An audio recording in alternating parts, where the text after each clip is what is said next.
Hey artists, it's Miss Brookshire. I'm going to be real honest with you. I've been a little bit nervous about teaching this lesson because there are so many different ways that you can do this. I'm still insecure about my shading techniques. I feel like I could always do better, but in light of the fact that some of us are at home and some of us are at school and our supplies are somewhat limited, I wanted to do something that really just takes advantage of what we have, which is a pencil.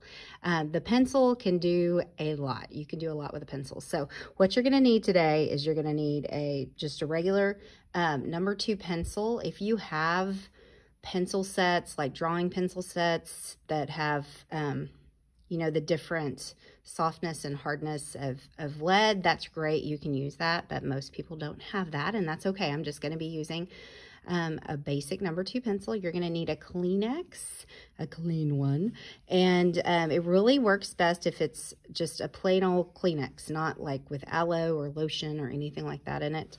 Just a plain old Kleenex, and then something round to trace. You know, it could be a jar, a cup, whatever you have. I have an excess of these, so we're going to be using these in the classroom. Okay, so what we're going to do today is we're going to learn how to shade a sphere or a round object, and then, depending on how that goes, we may attempt to draw and shade a little pumpkin. Okay, so the first thing you're going to do is you need a piece of paper, obviously. You're going to take your paper. You're going to take your round object, and I want you to trace it very, very lightly, okay? So don't press down, don't put a lot of pressure. You just want a very light pencil mark just so you can see it, because much of this is probably going to be erased. Okay, so trace your circle. Okay, I got a little darker than I wanted to get. Okay, the next thing we need to think about when we're shading is, where is the light source coming from? So you're just going to follow along with me. So we're just going to pretend, because we're not looking at a model, that the light source is coming from this direction. Okay, so here's my light. I'm going to draw my sun. He's so happy, but it doesn't have to be the sun. It could be a lamp or anything. Okay, so where your light source is coming from determines where your highlights and where your shadows are going to be on your sphere. All right, so what we're going to do first is we're just going to sketch in our basic, where everything's going to be at.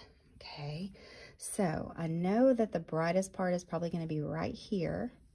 And I'm going to lightly just draw a little kind of semicircle, because I know that I don't want to shade there. And then I'm going to just let that kind of shape keep on going, because I'm going to let it hit the center of my ball.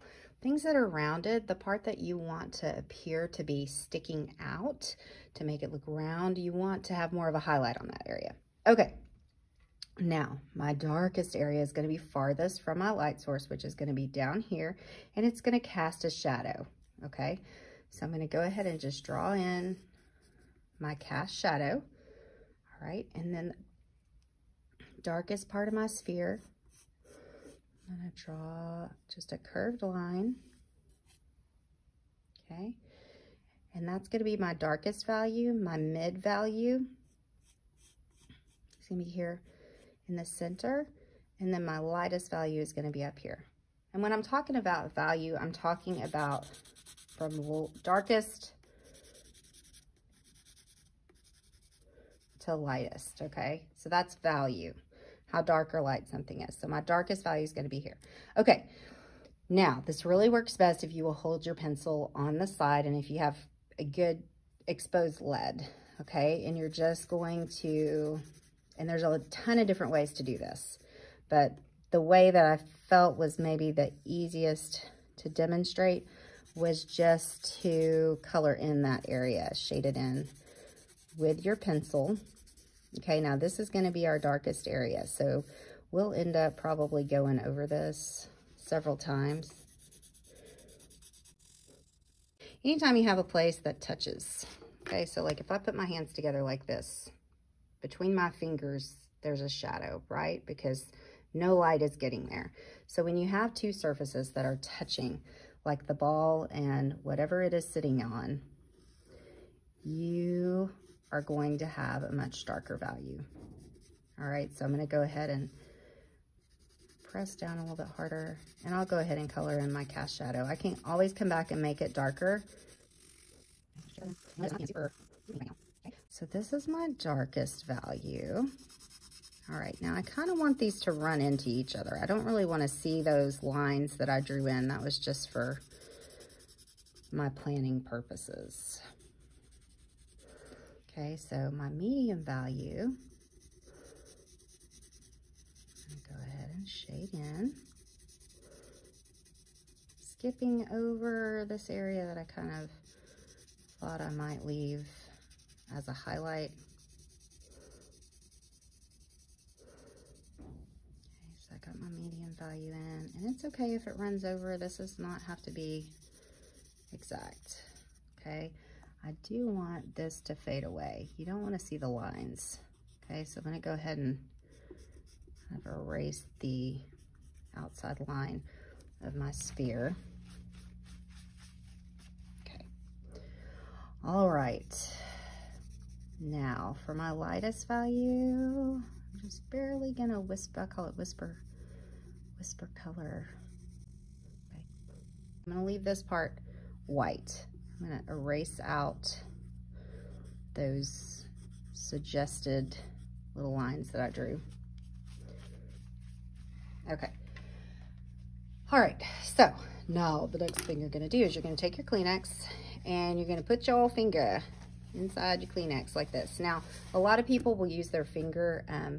Your fingers have oils in them, and it can not have the desired effect sometimes. So I like to use a Kleenex, and it also keeps you from getting your fingers all grubby. There are things you can buy called blending stumps that are really fancy and nice, and they work really well, but it's not necessary. You can totally manage without it. But if you really get into pencil drawing is one of the cheapest types of art. I mean, they're not expensive.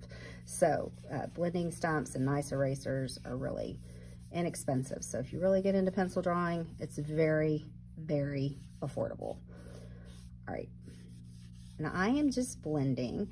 Now, if I get over in kind of my highlighted area, that is perfectly okay. All right, because I have my pencil eraser, and this is not super dark anyway. So I'm able to go in and pull out any highlights that I want to pull out until I get it looking how I want it to look. Okay, which is I want my darkest value down close to the bottom, and I can even come back and make it darker.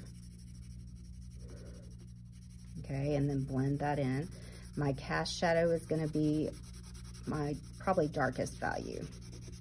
As it goes out, it'll get a little lighter.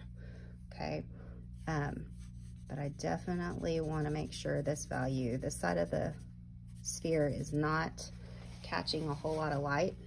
So I want to make sure that's dark.